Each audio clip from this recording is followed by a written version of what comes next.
好，各位嗱，今日咧下風和日麗，邊個啊？你係？我係黃生，咁啊帶大家咧就去長洲行下。咁咧其實長洲咧班次咧都好多嘅，咁啊大家唔使擔心。不過留意咧有呢個所謂快船同埋普通船啊，咁咧第一陣間我哋將會喺呢度出發。咁啊呢度亦都話俾大家咧喺度補充糧食咧，呢個碼頭係最平嘅。係喎，你上次話呢一辣嘅碼頭有好多地方同一樣嘢，喂，價錢都可以唔同嘅。係啊，好，行啦。OK。右手邊，右手邊。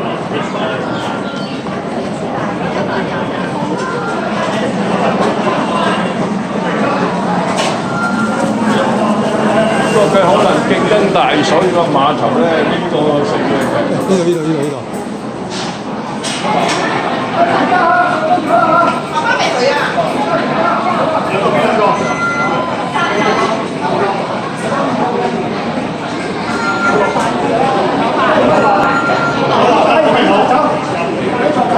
兩個得 OK 好，兩個係嘛？我哋兩個得，幾多個？兩個得 OK 好，即係幾多？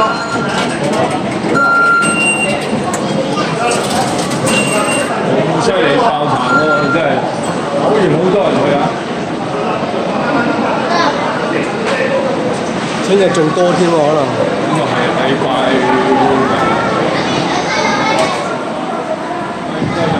啲人都係當係行街嘅。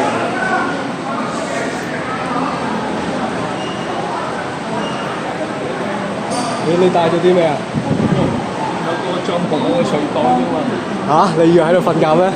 睇情況，因為今日其實有流星雨啊嘛，帶定先啦，睇點情況。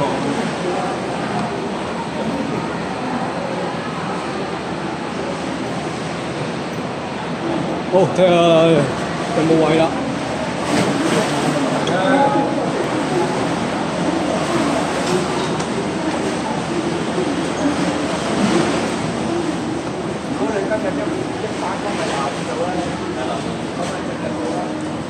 哦，前定後，左定右，左右。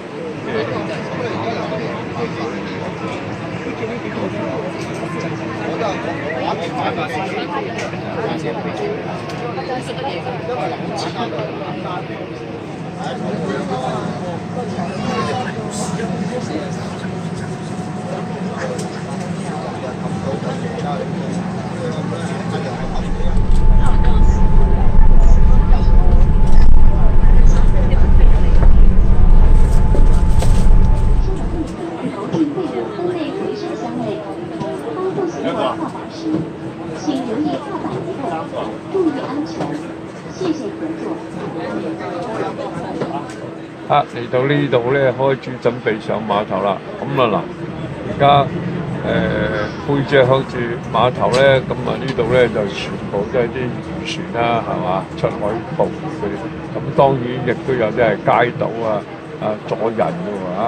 咁啊喺碼頭嘅右側咧就有啲街渡可以去下啲離島細嘅地方啦，係嘛？咁亦都咧大家好中意嚟到睇下呢個張寶仔洞嗰度咧，有啲街道可以去嗰邊嘅。咁第一陣間我哋上去之後，左右兩邊睇下有咩活動，睇下先。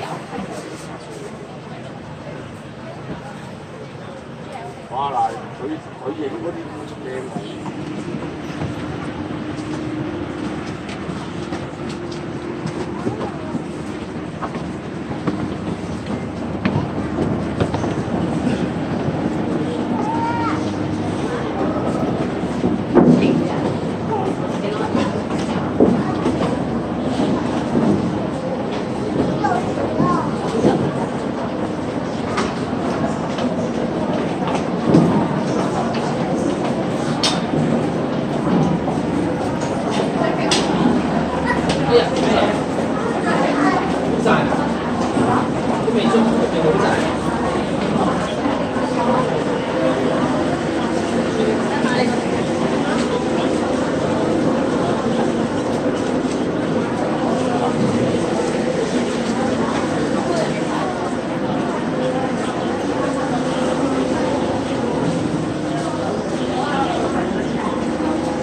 煲仔凍嗰邊先係點啊？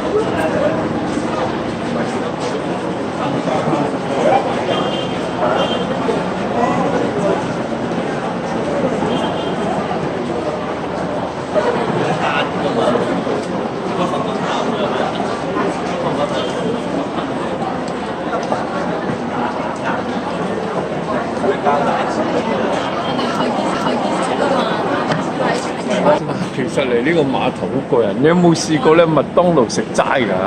啊，原來呢個咧就係、有呢個長洲嗰個所謂巡遊嗰時咧，竟然間麥當勞有齋嘅麥當勞食喎！搶包生日啊！搶三包嗰日，好。咁呢度都好特色嘅，因為咧好多租嗰啲度假村嗰啲咁嘅嘢，方便一家大細嚟玩下。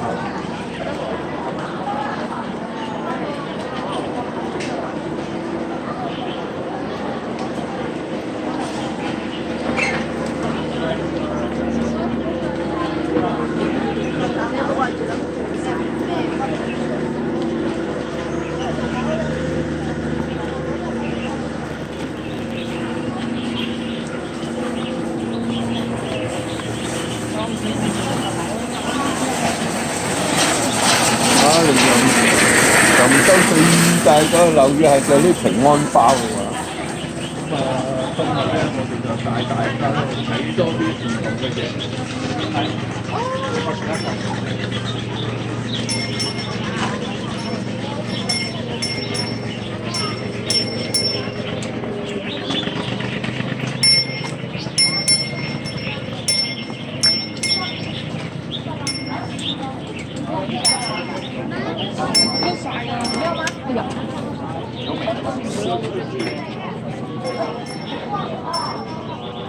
中新混合啊！嗱，你睇下幾多外國人士咧中意喺度坐下海邊咁欣賞啊！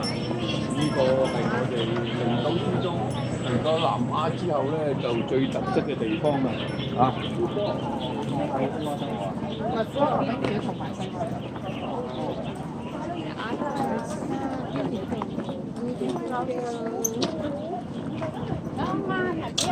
整到發晒毛嗰陣時，你雲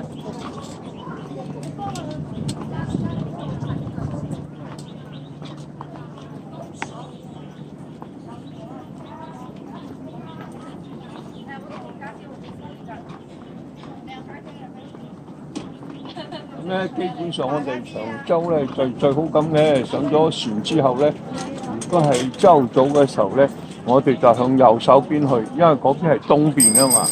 咁下晝嘅時段咧，就應該咧就向西邊去，咁因為背脊向住太陽，咁咧就冇咁辛苦啊嘛，係嘛？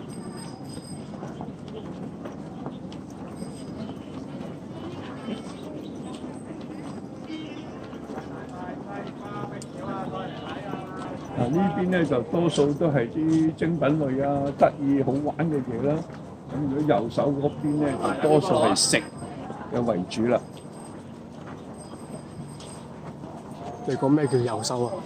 哦，即係上碼頭之後嘅右手邊，即係我哋而家嘅反方向啦。係背脊向住海。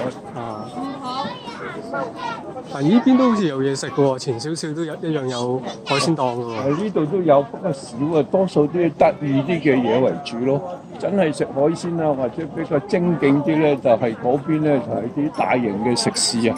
呢度咧就比較小型啲嘅，家庭式啲嘅。係啦，地道啲啊，或者得意啲咁咯。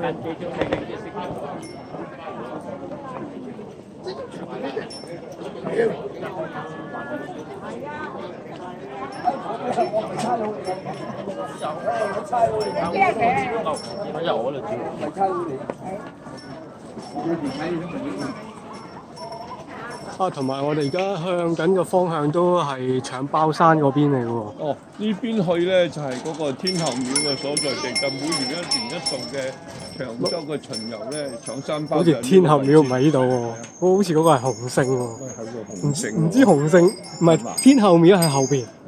反方向啊！你冇老點人啊！真係，我成日慣咗逼嘅天后最出名啦。俾咗個大住咗行。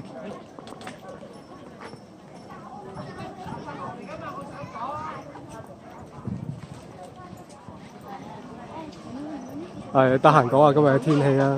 今日咧就幾好啊！你睇啦，最適宜呢啲天氣啊，所以話10月嘅係嘛，叫做初秋。咁咧今日啊又有太陽，係相當之理想。又可以食下啲冰凍嘢。咁沿途好多小店咧就係啲冰嘅西瓜啊、冰角，哇，係犀利啊！糯米都落冰啊，真係緊要嚇。原來咧啲特色嘅食物。咁到呢邊咧就開始咧就會睇到啲海鮮檔底啦，同埋有啲傳統嗰啲蝦膏蝦醬啊，或者係啲魷魚啊，甚至到海星各式嘅鹹魚啊都有喎。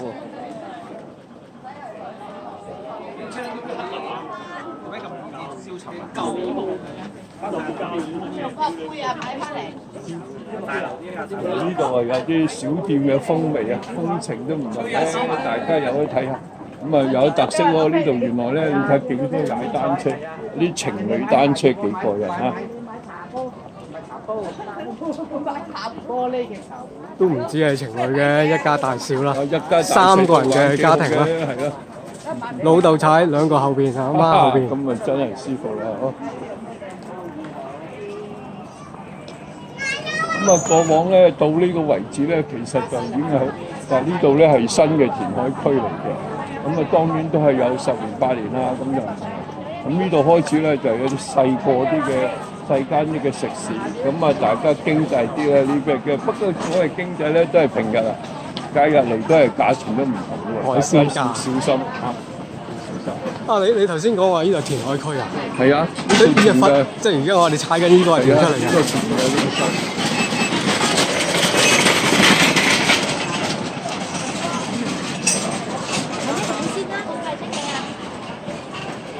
呢邊咧，如果中意釣魚朋友咧，其實就可以呢度咧，同啲小型嘅艇家咧，可以租隻船出去出邊近海去釣下魚，係相當之好嘅嚇。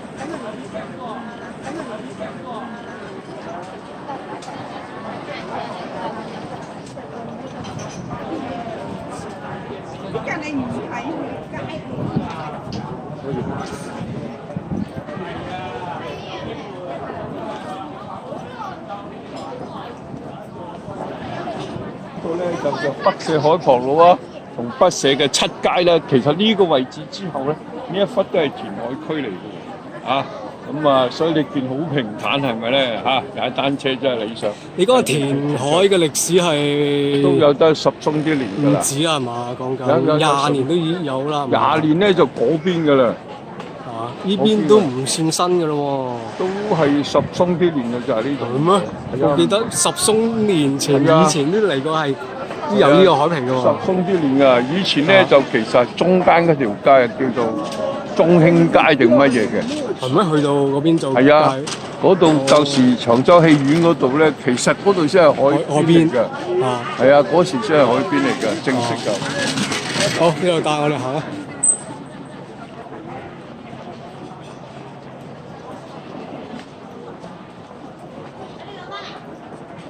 我真係走晒。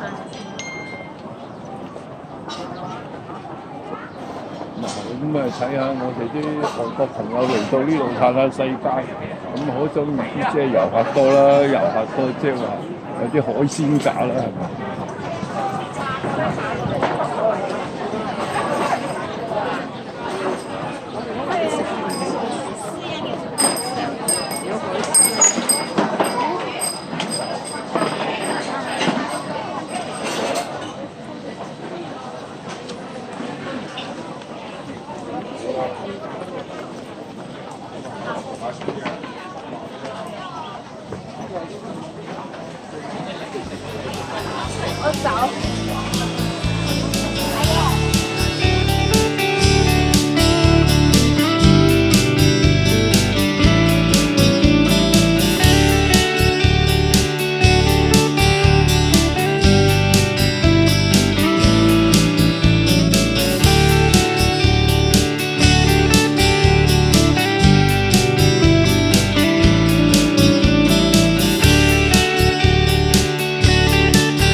度北死呢一區咧就變咗啲街坊啊，或者入客嚟到休憩嘅場所，玩下啲打下波啊，係嘛？籃球啊，網球啊之類。咁如果喺呢個節日裏邊咧，其實一個咩直營嘅搶山包啊、長洲嘅巡迴啊，都喺呢度舉行嘅。咁咧就呢度咧真係水泄不通啊！嚇，會喺呢個節日。咁講翻未填海之前，未有呢個地方㗎係嘛？哦，呢、個位置咧，其實我估計應該係15年到咧。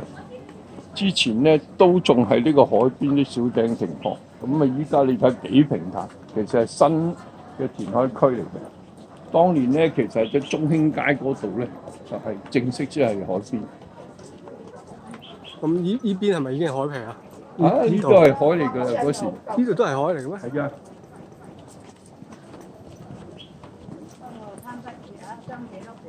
啱咯，有啲。咁而家上面個波地就唔係啦，係嘛？呢、個波地舊時咧就係啲蠔殼地嚟嘅，啲蠔殼就呢個玉虛宮係嘛？咁咧呢度開始咧，大家咧就市區咧就到此止步啦。咁啊離開呢度開始就上山，上山咧就多數係啲度假勝地啊，譬如間係嗰啲私營嘅度假屋啦，或者公家嗰啲政府嘅度假營咧，就大家朋友咧喺外地嚟都可以入住嘅喎。係啊嗱，其實咧大家留意呢度好多時咧，大家都同我哋一樣好易搞錯。呢、個就唔係天后廟啊，天后廟咧其實喺我哋碼頭嘅右手邊嗰邊。落船嘅右手面。落船嗰度嚇。咩廟嚟呢個？呢個玉虛宮啊。咁啊嚟到呢個位咧就市區同埋郊區嘅分界線啦。咁咧沿住海邊嗰邊去咧，你會發現好多水上嘅活動。跟住咧片右上翻山咧就係、啲度假中心啊，即係嗰啲政府嘅營舍啊嗰啲嘅。咁啊由嗰度落翻嚟咧，咁啊亦都去到有啲所謂種櫻花，好多人坐飛機去睇櫻花喎。其實喺呢度都有得睇。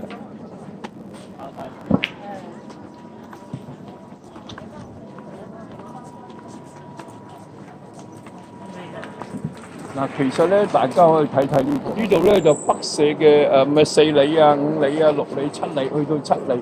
其實咧呢個新北社，嗱佢有呢條新北社，即係話其實舊時個海就係到呢度一個淺灘。咁所以呢一忽咧就我依家嘅右手邊呢一忽咧，新北社嘅後邊呢一忽咧，其實係真係填海出嚟嘅啫。咁啊，大家就疏忽咗。咁啊，正式咧，其實咧。所謂長洲嘅大街就指喺呢個玉虛宮前頭打橫呢兩條啊，係主要佢嘅通道嚟嘅。咁我哋入去睇下，有啲咩得意食啊！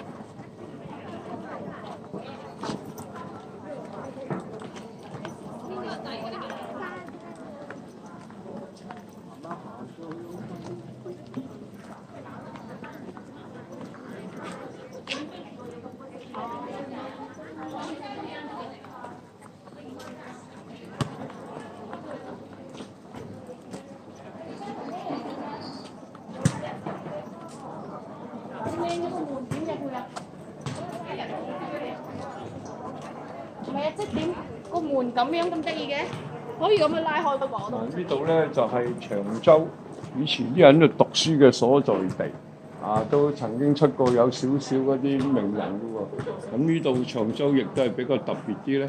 佢哋因為當時嘅即係清朝嘅政府咧，俾佢一個劃咗呢個地俾佢哋，咁所以咧同香港嘅租約有少少唔同。所以如果大家嚟到置業咧，就要同啲頭口傾掂條數，睇清楚個租約，或者睇清楚個合約先。如果唔係咧，就麻煩啦。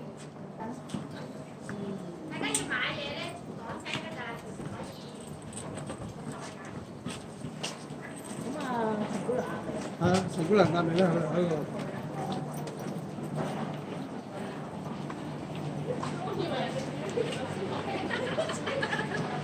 入翻嚟呢條大街咧，其實呢度食嘢咧就好多種類，同埋咧價錢反而平好多嘅。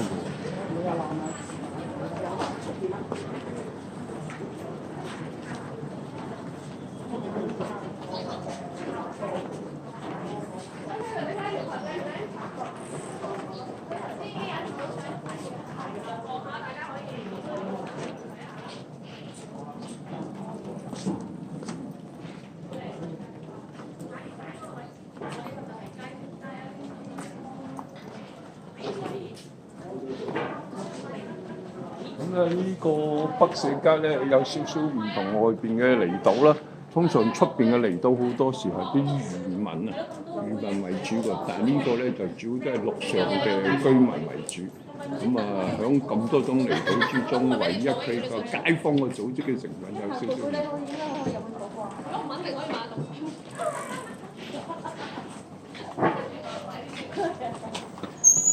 陣間還完車咧，可能我哋兜翻出去，佢哋啲相係出面買嘅。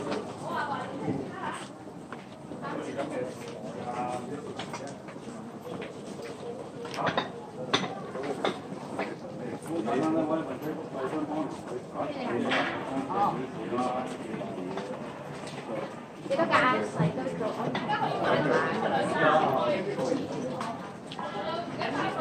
啊？係啊。咁我要幫你反映下咯。我擔心翻唔夠。咪而家去拉住啦。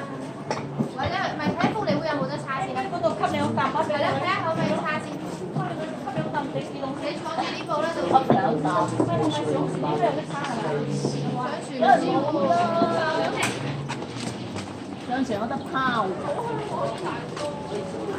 想買個皮公包俾阿媽，咁咪要買下出到去都唔香啦，仲要香。呢度咧就傳統咧，佢哋呢間咧就專係做嗰個平安包嘅地方啦。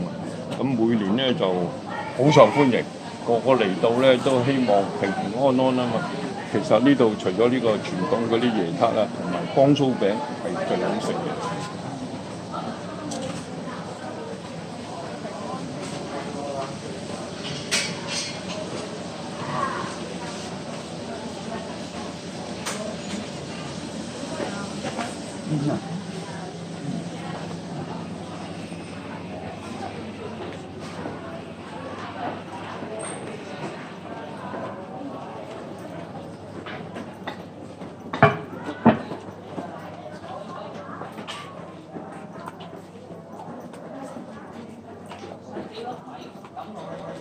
不如講下呢度嘅一般規矩啊，遊客嚟嘅。啊，其實咧，我哋嚟到長洲，咁啊地方窄，人又少啊嘛，唔係少啊，係多啊，假期好多人。咁希望大家街坊或者遊客嚟到咧，就注意下，因為佢地方窄，咁好多時因為佢哋本身嘅生活咧就比較和睦啲，因此個門咧就常開嘅喎。咁啊，大家唔好諗住常開就搏伸個頭去裝下，或者我個門入去睇下嘢。咁第一有狗啦，唔安全；第二咧，因為都係人哋私人嘅地方，有時未必中意你影相。咁真係要影嗰時咧，都要打個招呼。咁同埋咧，沿途之中就唔好講咁多嘢。所講咁多嘢，好多人哇烏蠅啊，哇有陣味啊咁樣。呢啲咧，大家盡量避免啦，好嘛？咁啊，尤其是有時去到呢啲所謂石敢當嘅地方啦，更加咧就唔好及其嚇。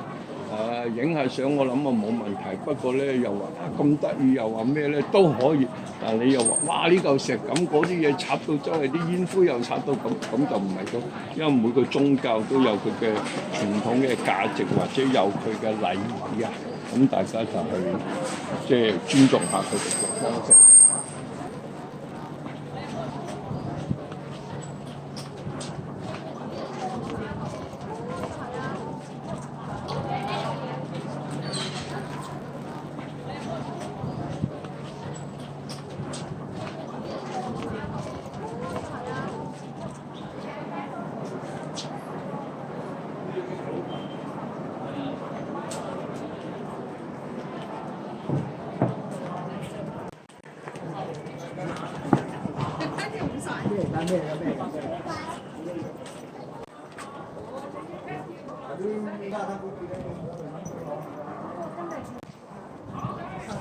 咁咪梗係你一日去做嗰啲嘢，全部都係新鮮㗎。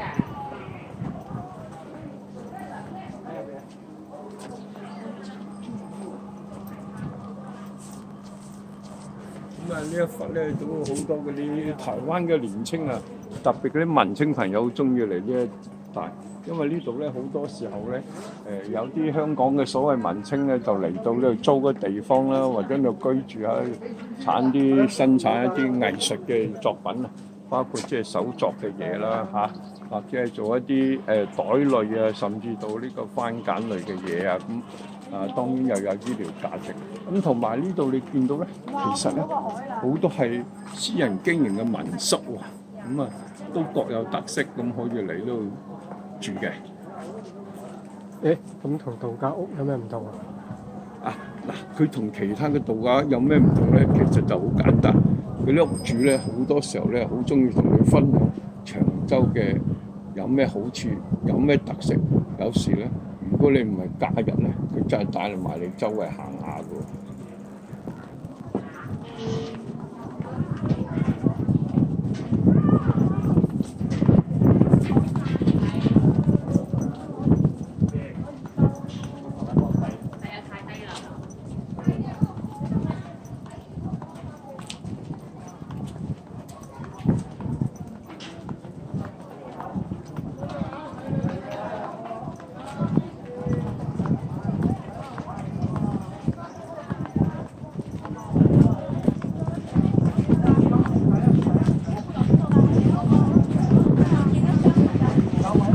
呢度講唔到嘢㗎啦，收音收唔到啦，太勁啦啲風喺度。呢度影下呢度，係啊，照影嗰啲景。會係邊一個擺檔？跟住我哋照下啦。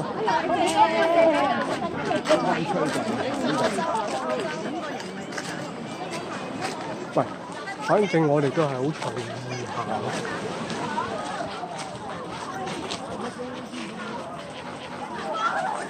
講下呢個海灘啦。呢度咧就係東灣啦。游水嘅朋友咧多數嚟呢度，咁四季都有人游水喎呢度。因為咧好多遊客咧嚟呢度就知在陽光空氣水，呢度真係陽光空氣水啊！喺好遠嘅地方，大家見到有啲明愛啊，有啲白普利啊，其實係嗰啲教會啊或者嘅 NGO 嘅團體嘅度假營嚟嘅。普通朋友入住又得，外地嚟嘅朋友都可以住嘅喎。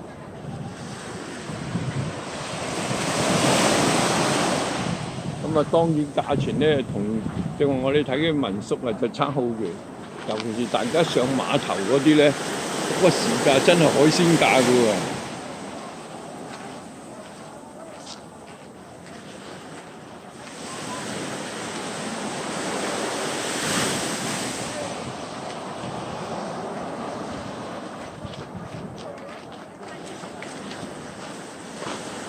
睇一陣。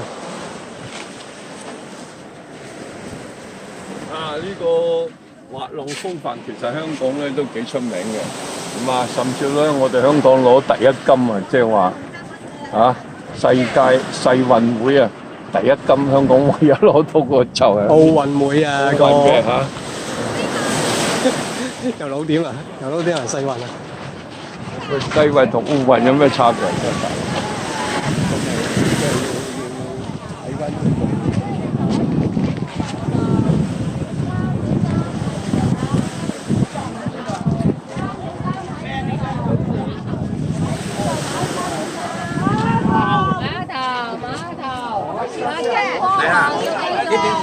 ？hello， 拍個照。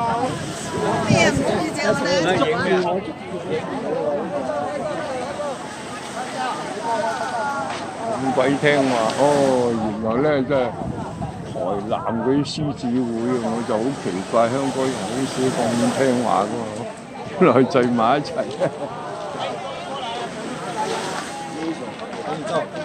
謝謝。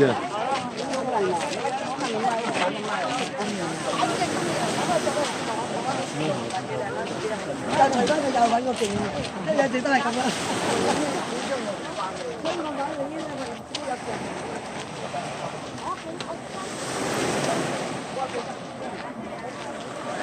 你行先啦，你。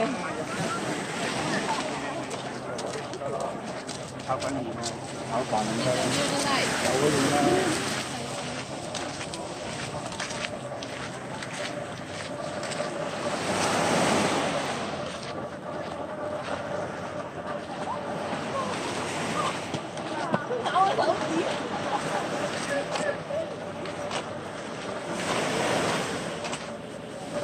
嗱，大家去到我哋嘅香港嘅沙灘咧，其實好留意一下。如果個沙灘咧有啲咁嘅浮波係有色彩嘅，咁即係話咧有防沙網，即係沙係唔係沙灘嘅沙，係鯊魚嘅沙。即係話呢度咧，佢可能咧就以前咧有啲鯊魚曾經嚟過，咁政府咧就向呢啲沙灘圍咗個圈咧，除咗俾你游水之外，就係隔住咗啲嗰啲鯊魚入嚟呢度咬傷啲泳客嘅。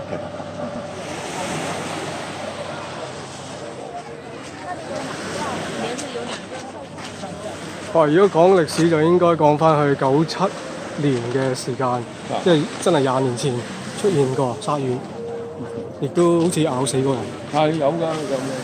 不過呢區就反而少，西貢區係經常咬人，因為西貢區又有養魚啊嘛，有養魚佢咪都習慣咗咬開嘢。所有政府嘅海灘管轄康文署管轄嘅海灘先有防沙網。係啊，大部分都有。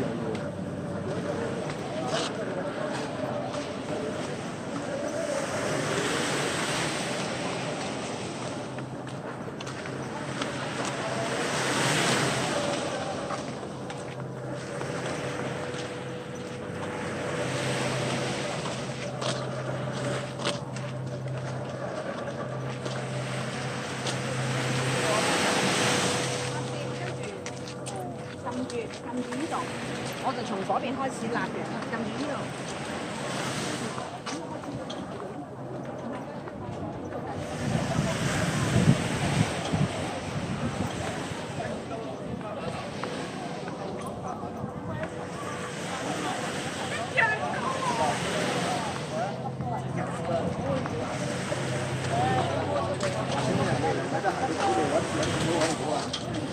敢唔敢自己行啊？行啊！行咯，4個唔驚，行啦！嗱，而家睇到成班有紅衫嘅定嗰條線啫，而家嗰條係啊，扮衰嘢有咩嘢？咁隻有幾多斤啊？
咁如果大家夏天嚟咧，呢度全部開晒咧，好熱鬧嘅喎嚇，可以有啲小食啦，甚至有啲遊玩嘅用品或者釣魚用具嘅。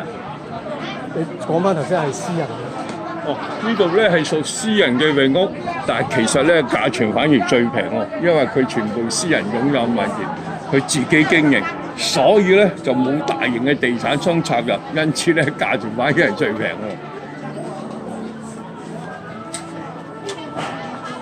嗱，呢個市集咧就即是一般所謂墟市啊、嘉年華會啦。咁咧就通常咧就啲人嚟呢度擺檔咧就喺呢個位置啦。咁啊好多類型唔同嘅喎，喺度玩就我哋有啲朋友咧都加入嚟呢度嘅。咁甚至呢一位咧，呢度咧個位置咧，除咗你見有啲保育啲狗隻啊愛護。其實呢個位置咧係每年咧大概11月第3定第4個禮拜度咧，明愛啊呢個都係啲 NGO 啊，就嗰度搞個大型嘅賣物會，但係好平嘅喎，因為好多人捐俾佢，係嘛？跟住就喺度帶動到地區經濟啊！佢主要唔係俾遊客，希望地區嘅人士、長者啊或者基層市民咧可以享受到購物嘅樂趣。即係喺呢個球場。係啦，就呢個位置啦。咁所以咧，大家即管留意下睇下佢係第3定第4個禮拜啦。每年咧就喺呢度嘅，咁啊可以10月係咪講緊11月？11月係。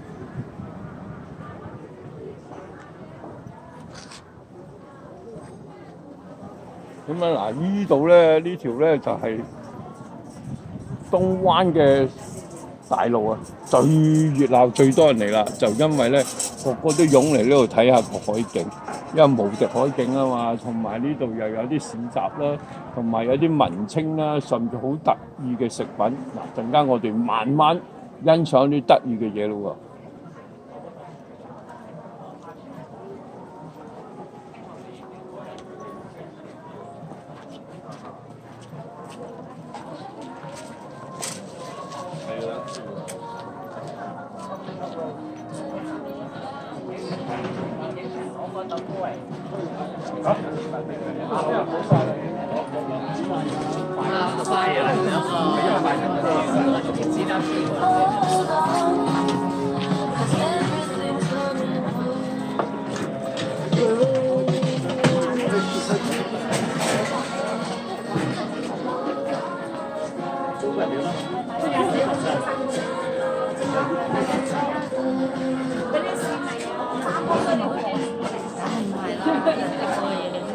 都好多古靈精怪喎啦！臨近呢個所謂萬聖節都有啲萬聖人玩咁當然啦，好多手作仔都幾得意嘅，咁有機會大家嚟領略下，同佢哋交談下，學下嘢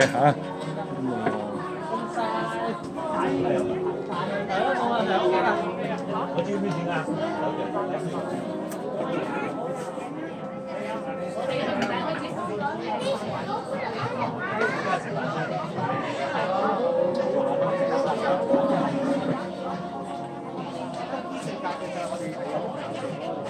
都好多青年朋友咧，都有啲好特色嘅嘢包括啲手作嘅藝術有啲台仔類有啲番梘可能加咗某啲嘅嗰啲醫療嘅用途，或者係美容咁大家有機會咧，不妨睇下。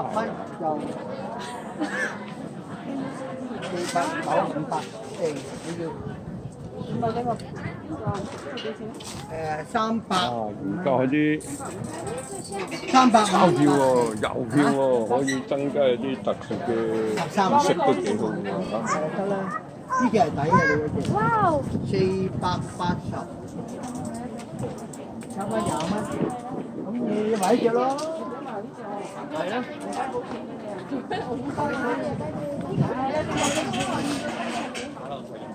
爭30蚊啊！算啦，人個全心都要錢係啊！講啲係最俾多20蚊我啦。俾多20蚊我啦，我真係。Mathis, tu peux faire ça? 小朋友開心啦，跳下魚仲有好多手作嘅嘢喎，其實。你睇啲年青朋友有啲藝術品都幾精警下㗎喎。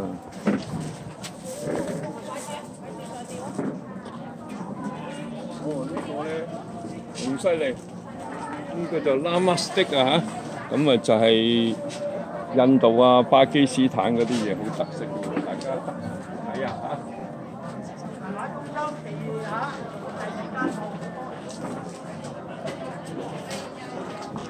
啲袋仔啲乾花類咧買翻去作為一個裝飾品都未嘗不好又有啲氣氛，有啲香味係咪？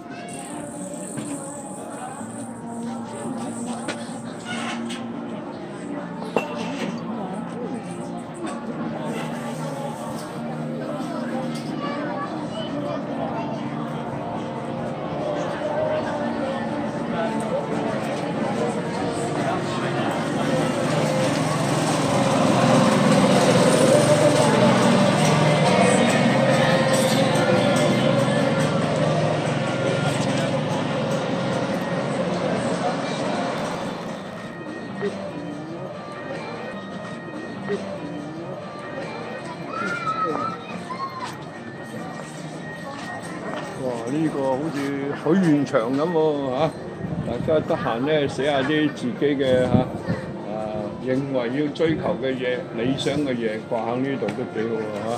你講呢個係啦。有啲創意嘅標語可以自己掛啦，或者自己設計啲嘢啦。正話入邊某多年青係有啲創意嘅物品。嗱呢一度咧就好多特色嘅食喎，我知道㗎。喂，介紹呢幾間顏色屋啊，好幾特別喎。OK。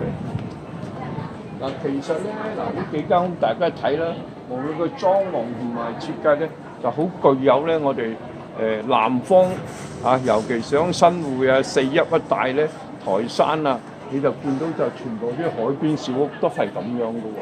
佢咧就係用呢個筒形嘅做閘，即係閘住，跟住有個木門，咁啊四進院式嘅小屋。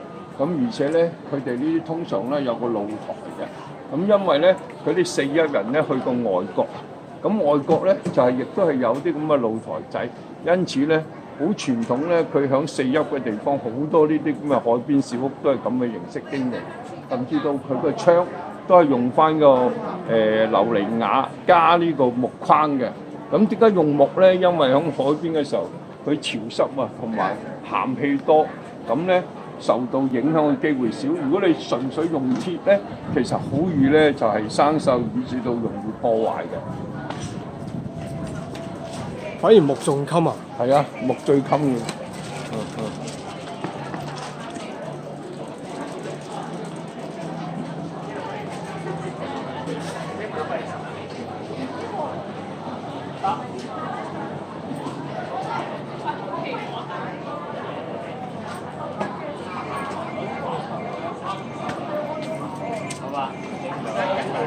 咁啊有機會可以嚟試下㗎。嗱，個日本朋友咧嚟到呢度整個紅豆餅，都吸引幾多朋友嚟到捧場。咁其實咧都嚟試下。咁呢度亦都開始咧有啲小食啦，大家可以嚟啦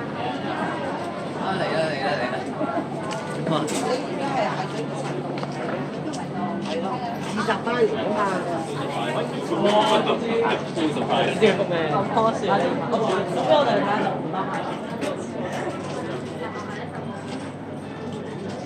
經濟價值，如果帶動到地區嘅經濟，做旅遊啦，好多人嚟呢度玩啊、睇下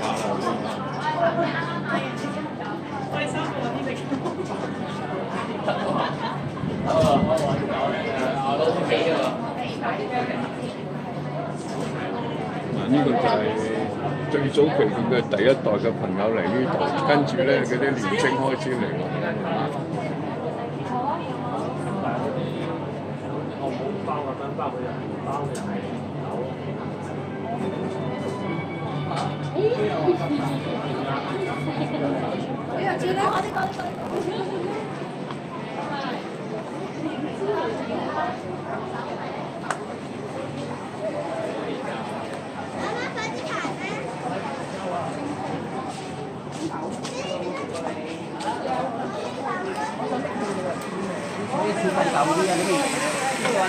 我以為呢啲唔係咁呢啲畫啲就安全啲又。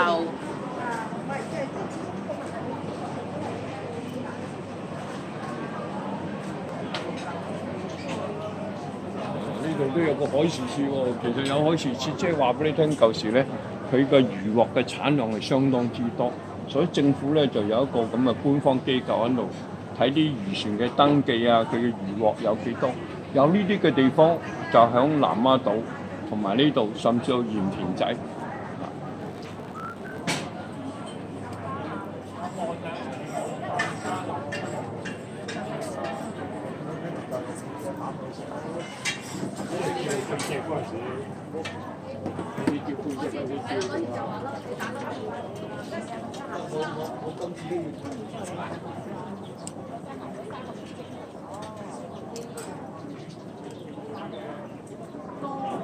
我話你點解行人山去飲下茶，飲一陣啊嘛。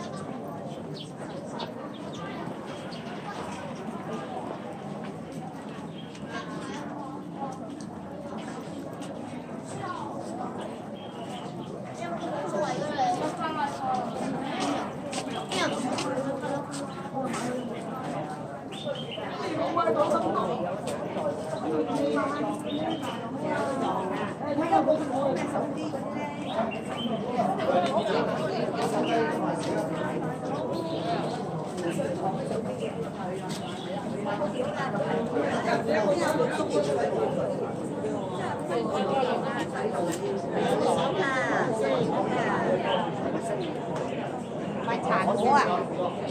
咩？逢星期二係啊，星期幾多個袋？6蚊一袋。我哋都買。嗰啲就5蚊兩袋。我買一個啦，16。多謝。一袋袋包好晒啊！啲雞閃頭咁啊，好特色啊！呢啲唔一樣，呢隻雞一最呢啲18，呢啲2蚊4蚊，2蚊1蚊我，1蚊我啊，係啊，1蚊冇啊，俾2蚊。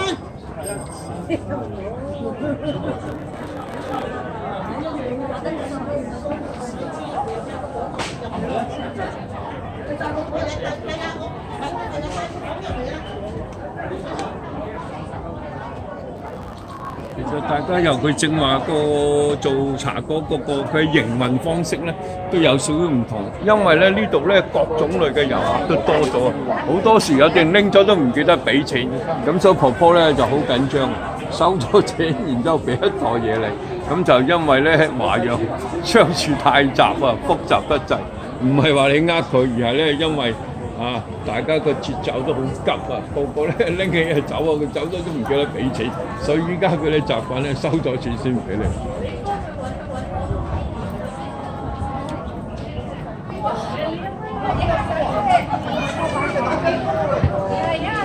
咩嚟㗎？咩嚟㗎？西瓜嚟㗎，啫嘛。你個鋪頭試樣㗎嘛？呢個大人整㗎。呢一辣咧，其實咧都好特色啊！譬如講有咩升級糯米糍啊、冰凍嘅果類，其實咧會整到好似塊板咁啊，即係整色整水啦。咁遊客就咁話要得意、開心、好玩啊嘛。但係呢啲唔係正宗長洲嘅嘢。咁係，但係咧呢度咧就佢喺呢度做啦，因為你諗喺外邊運嚟，佢即係原材料就喺嗰邊入嚟，跟住呢度加工處理。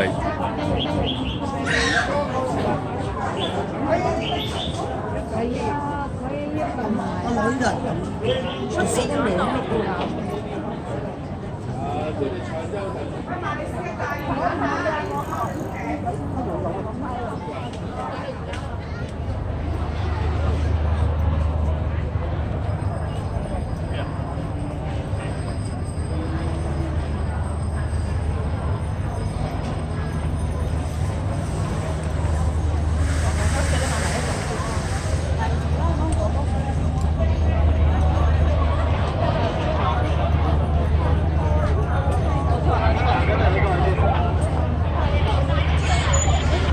加錢啦！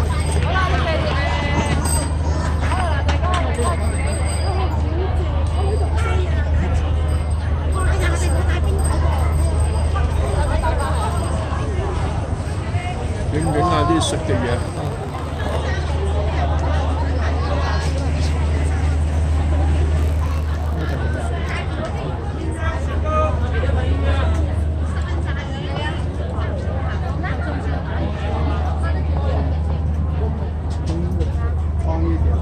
姜丝、辣椒丝，蒸鱼上。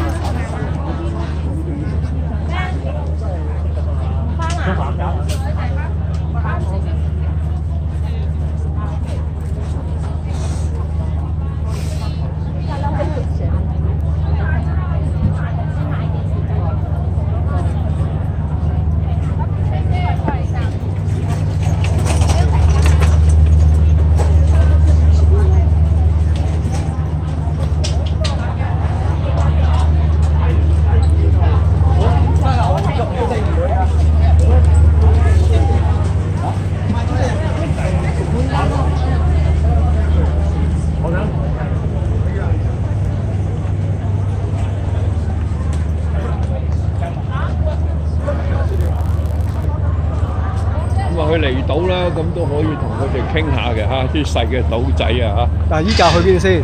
呢個應該係街道嚟嘅，去呢個長洲新村，即係去裝備島洞嘅旁邊。但好似不嬲唔係呢個位上船咩？係啊，佢係呢一忽嘅。問一問佢都好啊。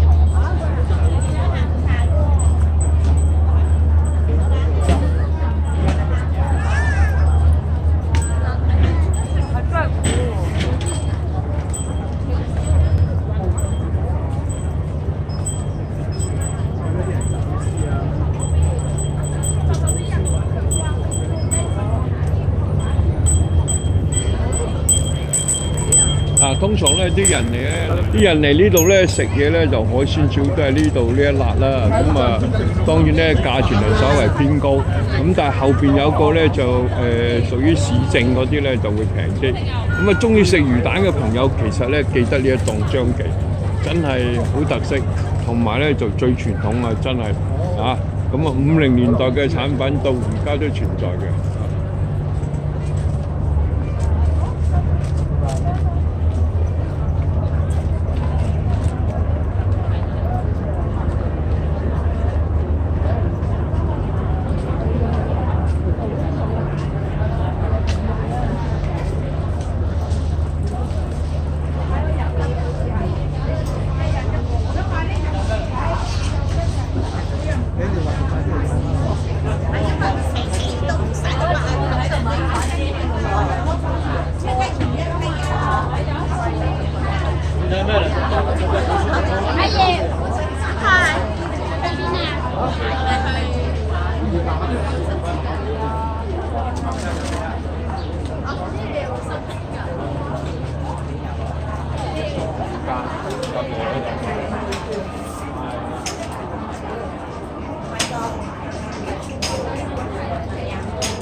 講下啲槍都好啊嚇！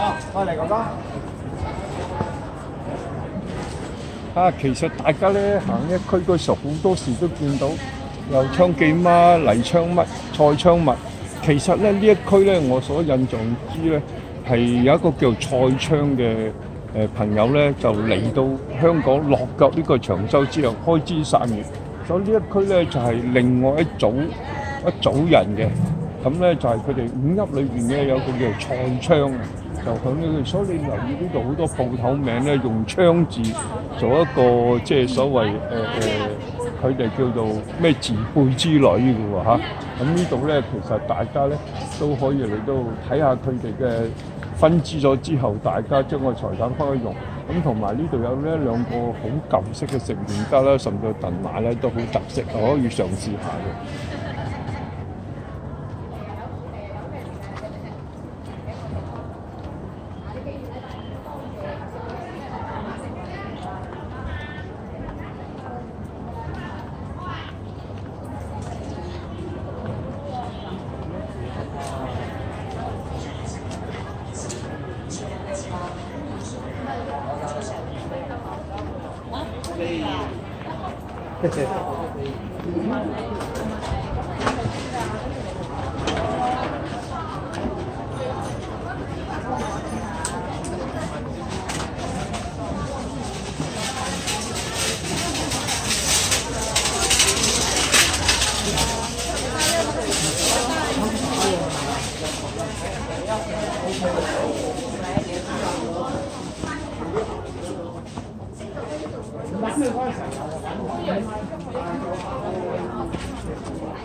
哦，呢度就原來就洪聖廟啊，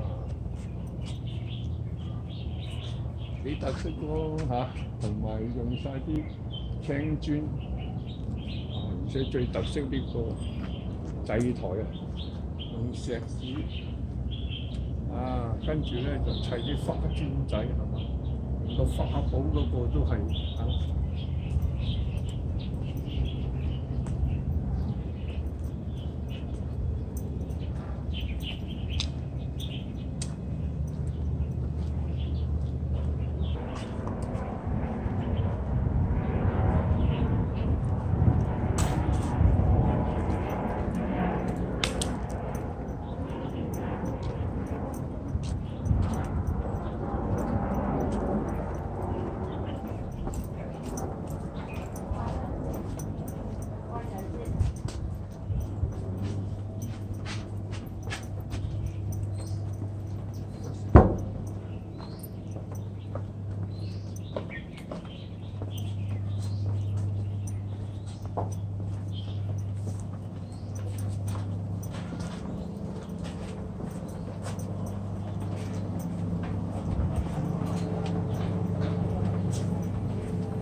轉咗。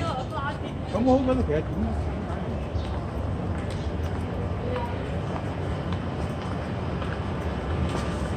哇！呢個西都改晒城市，改晒兩年啫嘛，都變得唔犀利。以前呢間好靜。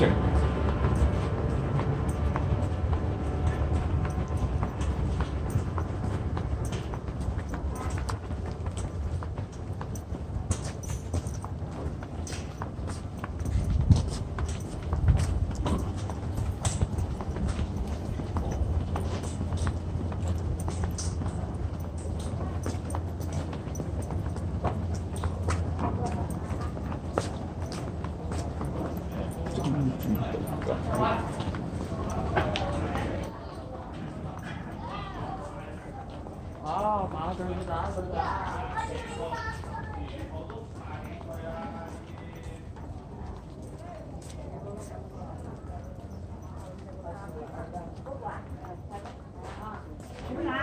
包你回生去飲，喺度飲啊？香港。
天壇廟啊，咁啊當然咧已經係重新整過，所以都將嗰啲青磚咧就換咗呢啲水泥沙盒土，咁啊但係其實呢個位置咧前頭呢個都係海邊嚟嘅海邊，咁依家都起咗呢啲3層式嘅村屋，係嘛？即係話以前嗰個填海規劃都好大喎，好大嘅。其實整個長洲咧，由呢個新興街、中興街過嚟呢忽向海嘅位置，望住呢個所謂避風塘港全部都係填出嚟嘅。其實就包括而家我哋企緊呢個位置咧，當年亦都係淺海邊，就去到呢一堆樹之後都係填出嚟嘅。每年嘅所謂長洲嘅飄色咧，將會由玉虛宮嗰個球場一路沿住呢個新興街過嚟呢個中興街，咁啊到呢個天后廟。咁呢兩個地方都有一個大嘅平台，所以咧好多嘅貴賓咧都會搭咗啲觀禮台俾佢哋喺度作為一個觀賞嘅地方。咁呢個亦都係整個飄色咧嘅終點站到呢度啦。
誒睇緊咩啊？哦，長洲婦女會，哇，好多活動啊佢。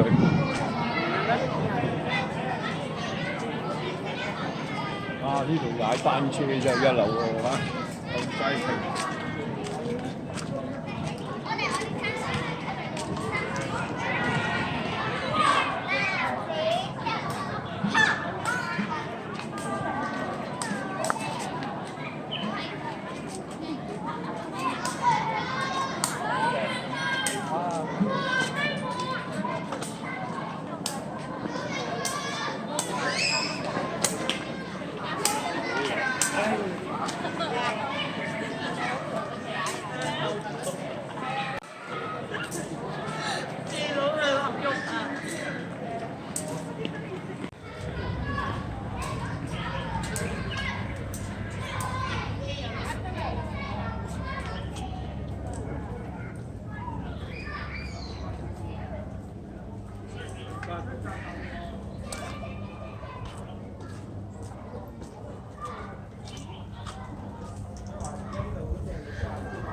啊！正式其實中興街呢度以前係呢度長洲係呢一忽係興旺地嚟嘅喎，即係等同我哋旺角區嚇豉油街嗰度咁樣嚇，嗰度先至係正式旺角嘅開發地。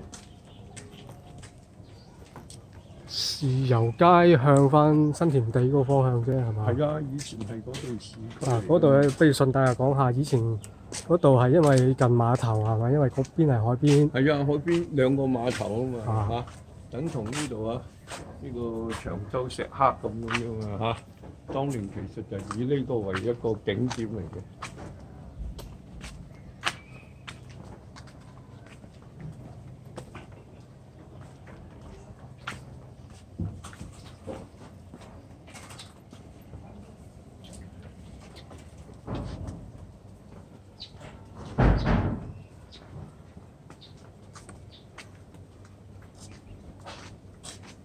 啊！呢度都好喎，你睇啲屋邨啊，水龍潭線啊。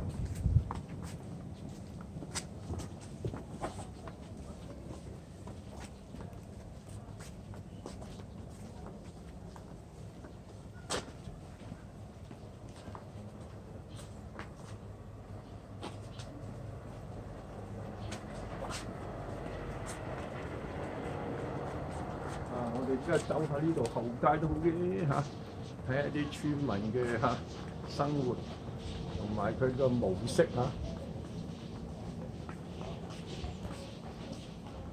呢啲就係大街小巷，確有特色。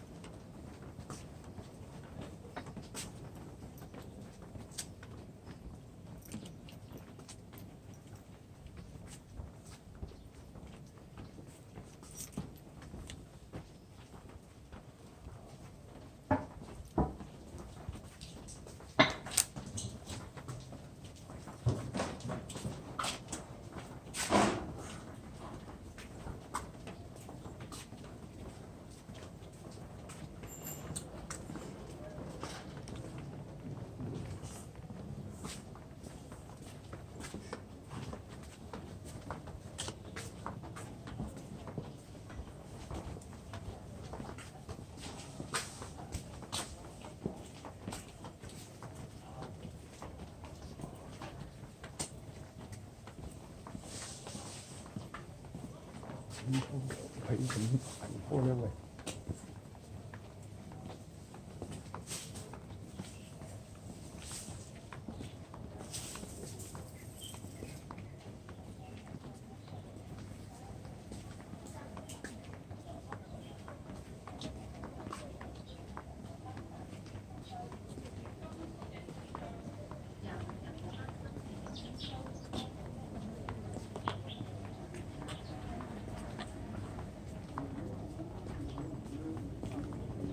大菜園花圃喎，即係證明呢度舊時有個出水位嘅喎。如果唔係點會種咁多菜咧？係咪？呢個係出水位嚟嘅。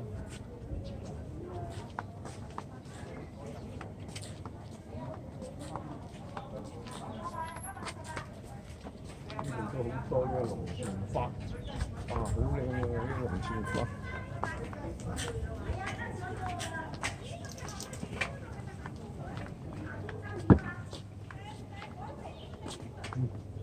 呢度都有個狗公園喎，係嘛？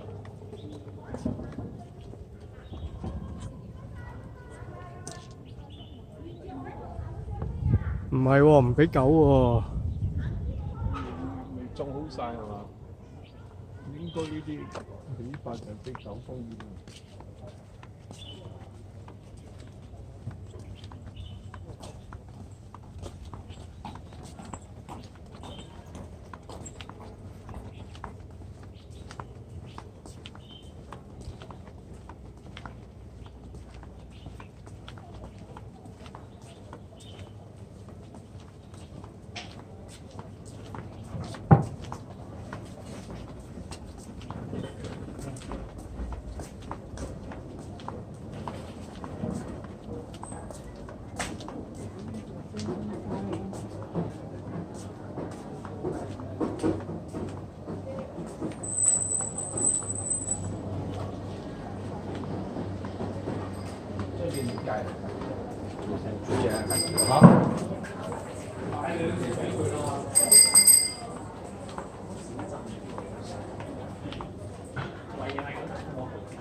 左邊。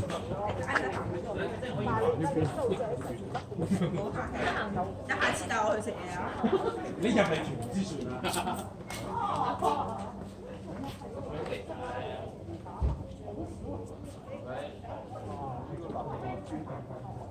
啊！如果生喺呢個度咁位置，好嚟啲辣度先。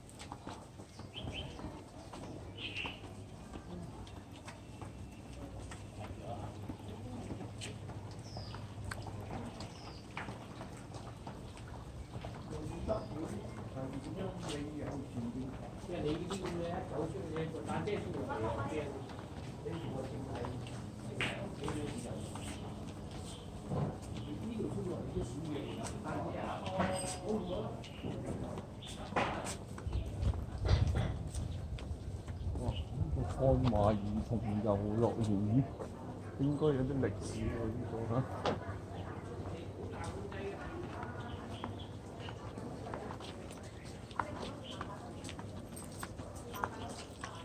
天手素食。阿海又快喎，車住車聯係啊，快冇得快。啊，呢間要多幾好難講喎，好難講㗎嘛，好難講喎，呢度都冇嘢係。我哋琴日食。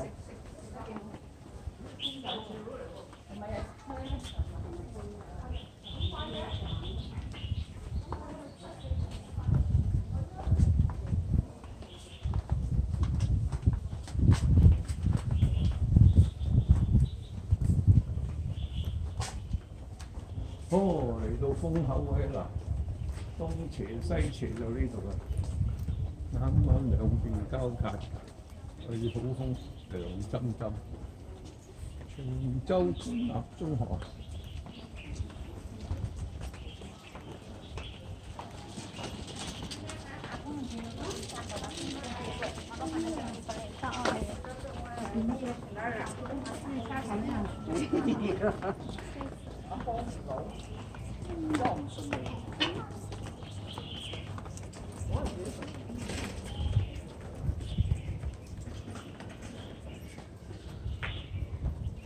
中雨亭喎。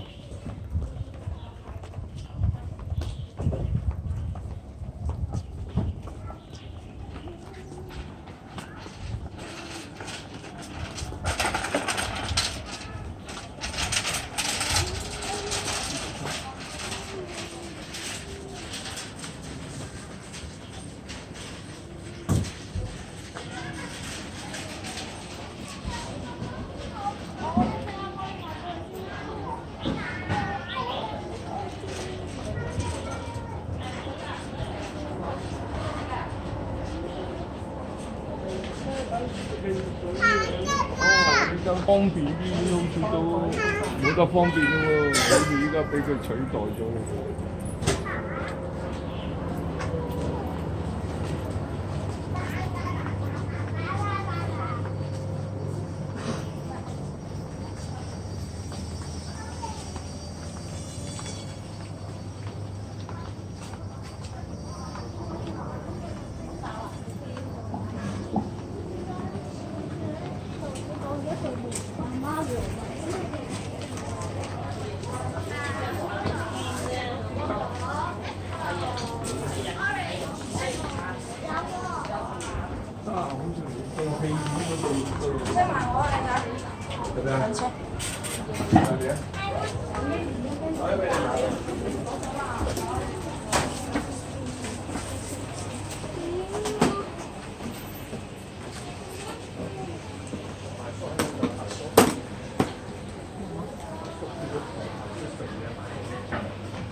年輕嘅芝麻卷咧，好。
桂花大葱啊！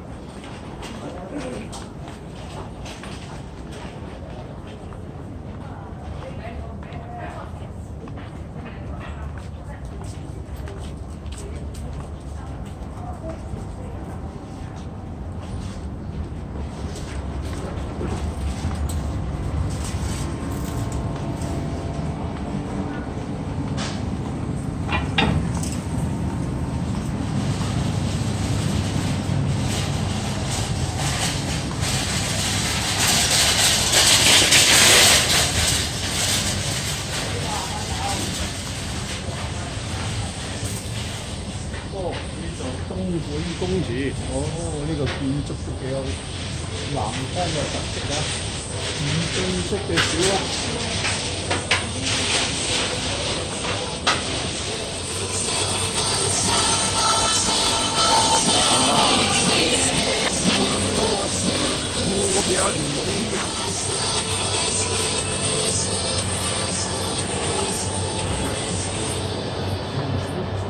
呢度啲真係〜文藝氣息幾重噃嚇！呢度真係傳統啲糖果。你隻狗仔俾人偷咗，我冇狗仔喎。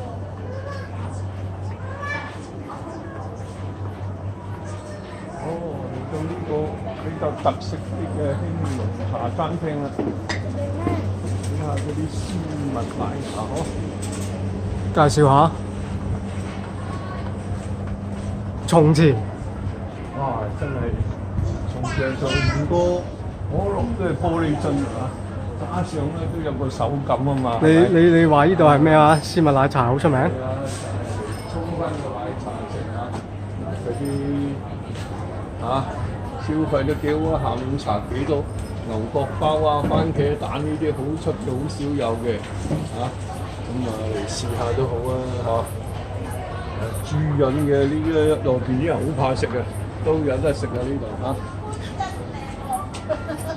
嚟翻呢個中央，即係去東灣呢個大廣場啊！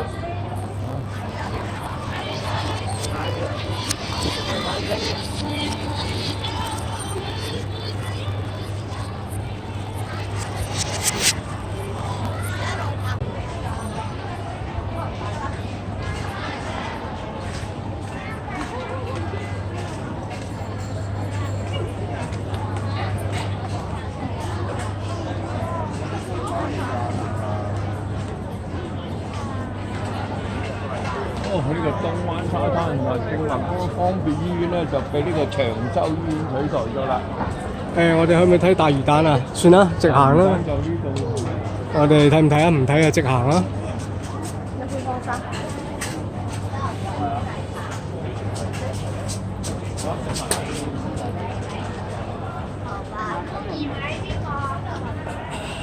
試下啲波板西瓜喎。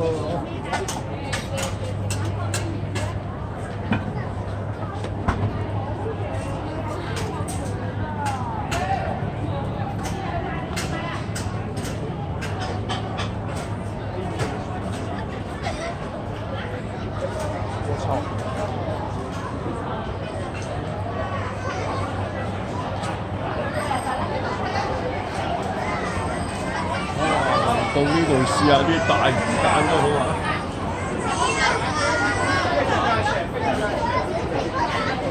大魚蛋，攞魚蛋過嚟啊！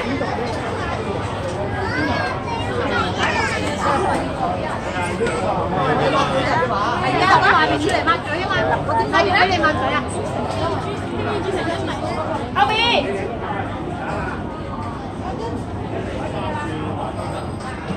呢度大魚蛋咧就品種多啦，有好多其他嘅威你可以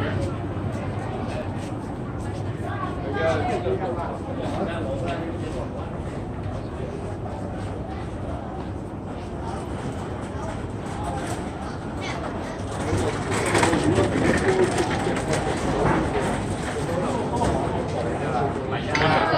煲㗎嘛？係啊，我哋個細房嗰度咧。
係啊，成日攞副嘢啊，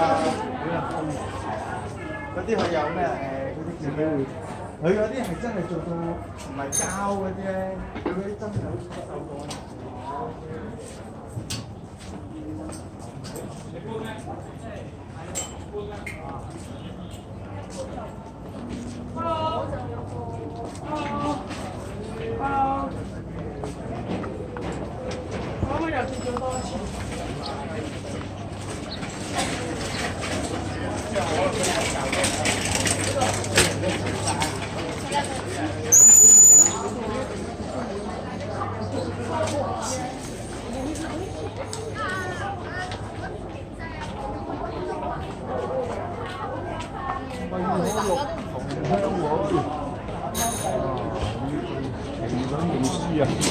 點啊？雖然係麒麟靈師啊，係咪要講嘢啊？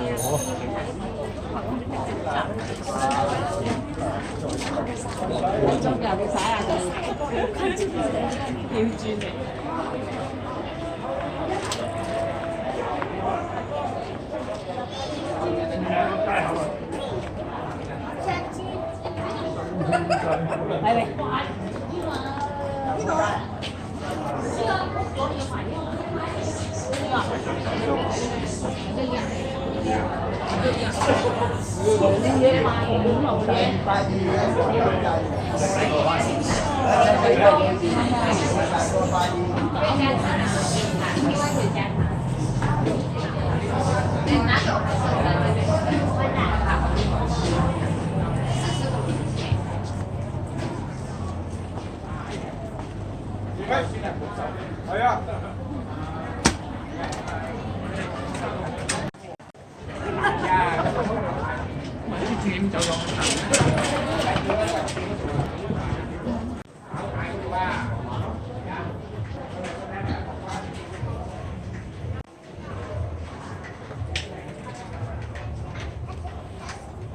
我哋又行翻呢條巷喎。行翻呢個北市後街。係啊，B B 啊，偷 B B 啊！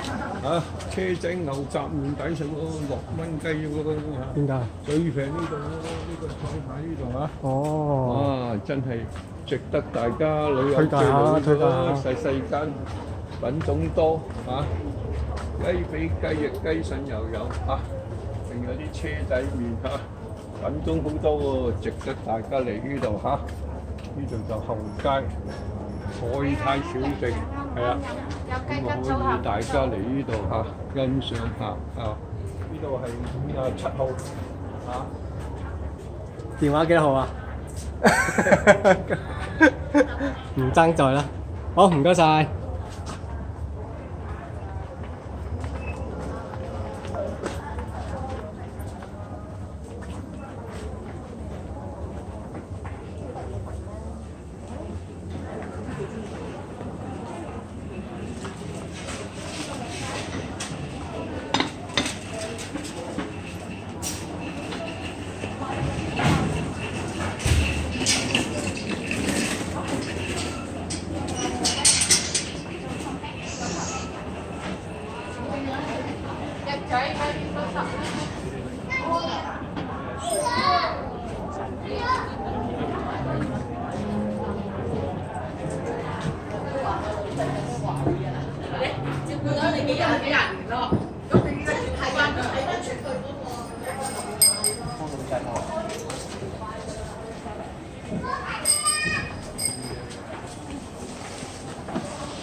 哇！呢、個肉呢杯真係犀利嘅，淨係睇啲浮雕你都開心啦，係嘛？呢啲應該係佛山嘅浮雕嚟嘅啊！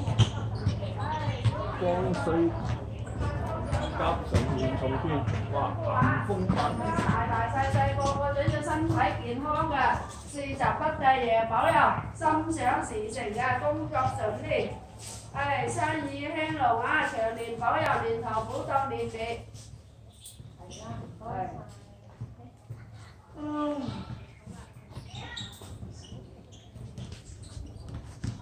我剛剛埋位食飯咗。係啊，7點半埋位嘅，我7點半。好，睇。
哇！呢棵真係有啲似阿里山嘅三代木，其實係啲細葉榕啊，一棵又一棵生去，好似係一棵搭住一棵咁生長嘅，幾得意喎！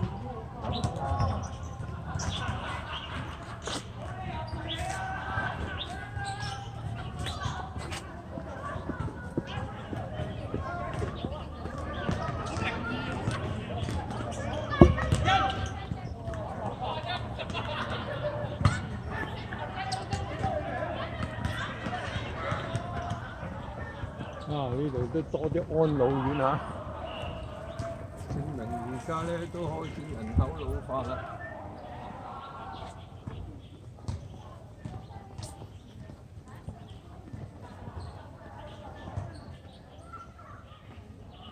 爺爺，你睇啦，蜻蜓低飛喎，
實諗下呢間啦，唔錯啦。諗下呢間啦，諗下冇錯。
辛苦。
係好多外國翻咗嚟。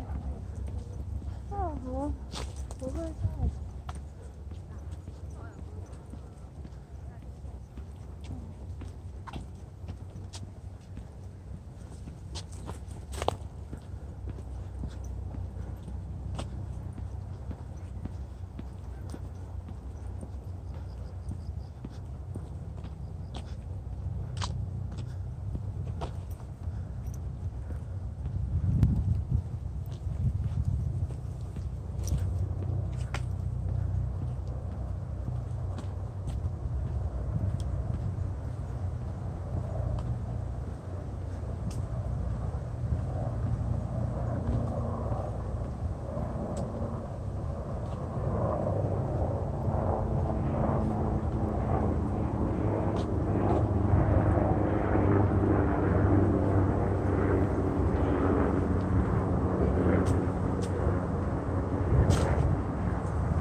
其實以前如果睇咁樣嘅嘢咧，以前都分部都喺呢度駐守過嘅。因為呢啲咁嘅水咧係佢分部做嘅。呢度有又咩？關人哋軍隊咩事咧？係咯，咁呢度有咩通道咧？呢度有咩保衞嘅價值咧？但唔係喎，你睇日本仔嗰時，當年都喺呢度東部入口入嘅喎，神風洞啊，咁都呢度都有啲嘅喎。呢度都冇戰略價值。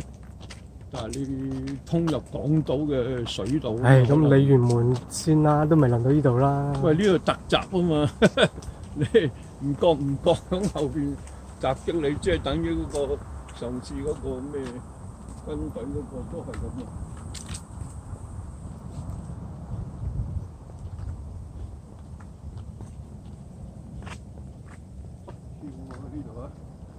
你睇北跳神舟都好。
仔嘅頂啊！咦，北挑亭喎，即係話啊呢度睇下日落係相當好啊嚇！今日嘅日落唔錯，仲有你睇蜻蜓低飛。稍後如果再有個迴旋咧，即係颱風就嚟㗎啦嚇。咁咧響呢度嘅下方嘅靠右嗰邊，其實咧就係天主教最聚集嘅地方，花地瑪一帶。咁啊印象之中，好似10月份咧，佢哋都會有一啲天主教嘅儀式咧。若果係第2個禮拜咧，就好似嗰啲我哋啲神底巡遊咁樣嘅，咁都值得大家有機會去參詳一下。而喺每年嘅大概11月度咧，明愛都有個賣物會喺呢一度嘅。咁啊，呢度咧聖約瑟嘅堂咧非常之多，嗰度沿住嗰條路就係我哋呢個下方呢度咧，其實都有啲櫻花啊，仲有啲漆樹啊，咁啊嚟到賞風都唔錯嘅，紅葉啊一大片啊。好，有機會嘅時候，我哋同大家去睇下嗰個北帝嗰邊上高嗰個忠義亭係嘛？嗰度有個櫻花嘅。響台灣啦，同埋日本移植過嚟嘅櫻花種喺嗰度，咁大家唔使山長路遠去到日本、去到韓國睇啊，係嘛？原來長洲都有得睇，係嘛？咁啊，亦都可以咧去嗰邊嗰個呢個啞鈴半島係嘛？咁啊，另外一邊嗰邊東啞鈴呢度北啞鈴嗰邊咧有啲度假屋。同埋政府經營嘅度假村，咁啊又平又靚又正，咁大家個樣你住宿一日，相當唔錯㗎嚇。張保仔洞亦都唔錯嘅喎，就喺我哋呢邊望過另外一邊啞鈴嘅另外一個角嗰度咧，響街道過去啦，或者沿住呢個中興街嘅後街一路過咗呢個天后廟之後，繼續上嗰個漁民新村啊，海邊啊，海邊嗰邊靠左邊咧。就亦都可以落到張保仔洞嗰度，咁啊都值得大家去探索下。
晚尾從落日咧都幾正，唔夠長嗰長嘅，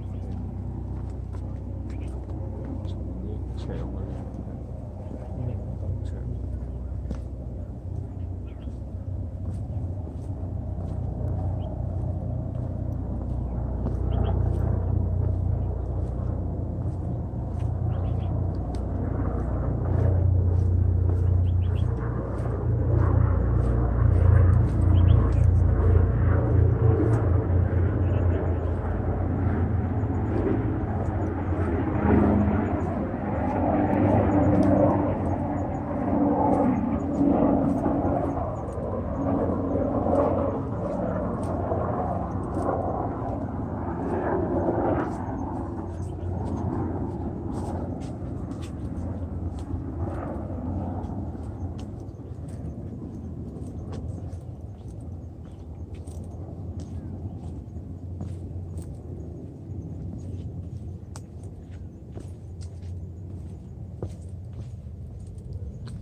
有車路上到喎，咁正。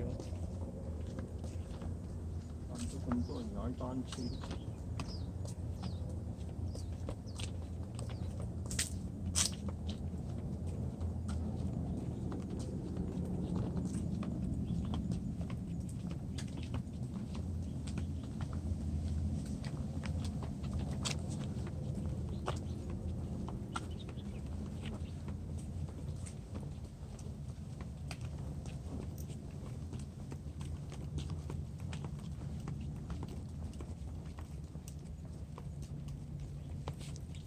好啦，我哋沿途咧可以欣賞日落。咁依家咧，我有個叫法啦，同阿叔一齊睇日落。哇！犀利喎，真係嚇，即係唔係同乜乜嚇？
咁我順便問一問咧，你嘅印象幾十年前長洲呢啲山頭有冇咁多樹嘅咧？喂，其實嗰時樹多過依家喎，我感覺就依家好似真係少咗啲大碌木嘅。係以前我記得啲馬尾蟲好犀利嘅，依家好似都少咗好多，有嘅馬尾蟲都好似唔大嘅。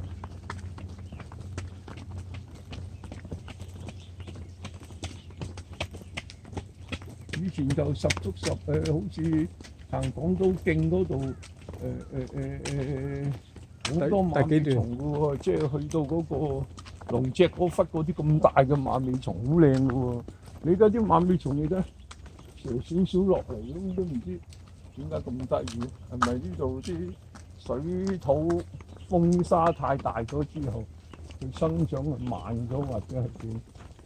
但我亦都見到正話好似我哋響新興後街咧，好多嗰啲所謂我哋叫嘅咩樹咧，嗰啲以前話有毒，都好多死嘅喎，我見一鋸咗個頭都死啦。咩圖啊嗰啲？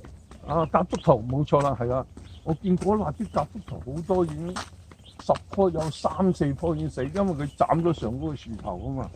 以為咧就等佢唔好粗生得好犀利，之後發覺已經有30%係死咗咁，即係證明咧整個長洲島咧個水源咧其實開始缺乏嘅。如果佢唔係因為有嗰個分水庫響度，我相信佢食水係絕對唔夠，因為啲樹生長都唔到。因為你睇啲馬尾蟲啊，都冇大棵嘅，全部都係定少少落嚟。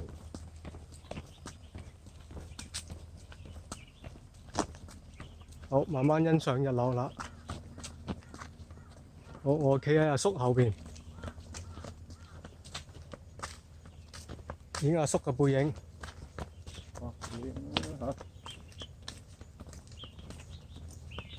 咁我哋呢個主題係同阿叔睇日落啊嘛。阿叔先係主角，個日落係配角。你睇下有金汁喎，嗱呢個位正啊，就係執金啊，執金啊嗱，哎呀，執翻啲金。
邊？係咪爸爸呢邊？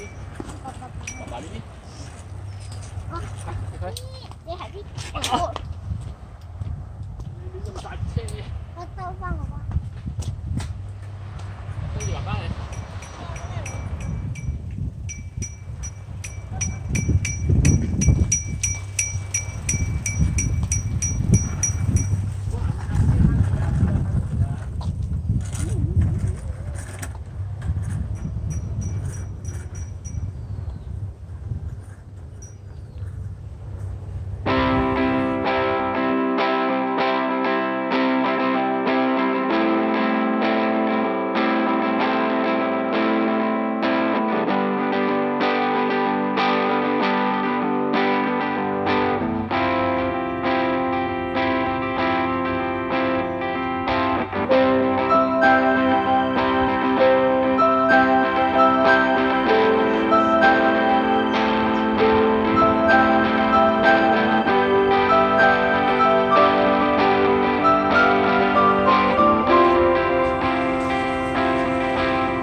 點睇呢扎別墅啊？呢隻別墅咧都好似搬咗唔少人走咁樣，可能真係都食正風位，啲家私好頭痛，所以啲友仔住下，初住幾開心，跟住咧因為呢個風位嚟嘅，因為上高啱嗰個水庫就係一個平坦嘅大建築物，咁呢個凹位咧啲風就喺度上，帶動啲海水穿過佢呢個屋村。初喺度坐喺度幾舒服嘅咧，海風。但係日久住咧，其實好濕嘅。係啊，一年有一半時間濕啦。係啊，因為帶動啲海風行啊嘛，嗰啲家私，尤其是依家現代啲人好中意用啲不鏽鋼啊、鐵器咧，其實更加唔啱。如果你用木製或者藤路咧，就冇乜問題。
因為係啊，同埋佢嘅 measure change 同嗱，譬如你啲 cafe 個 measure change 咧係跟 Swire 嘅 measure change 咧都試下啦，係嗱，你攞成個 business school 做 top 咗幾套啦，Swire 嘅 measure，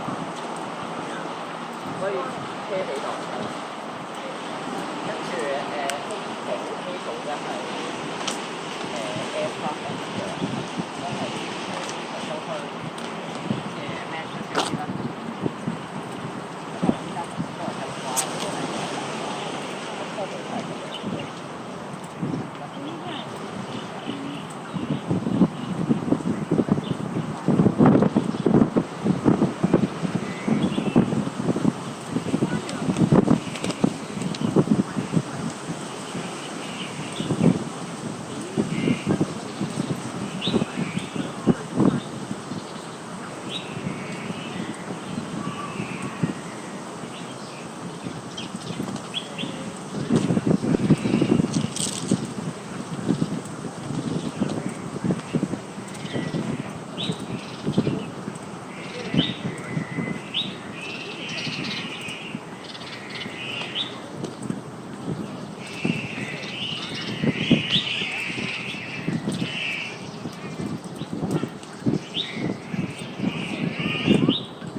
樣好閪似嗰啲人嚟，知唔知啊？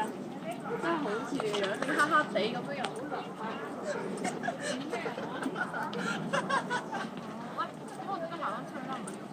喂，呢邊啊，改身咩問題啊？走啦喂！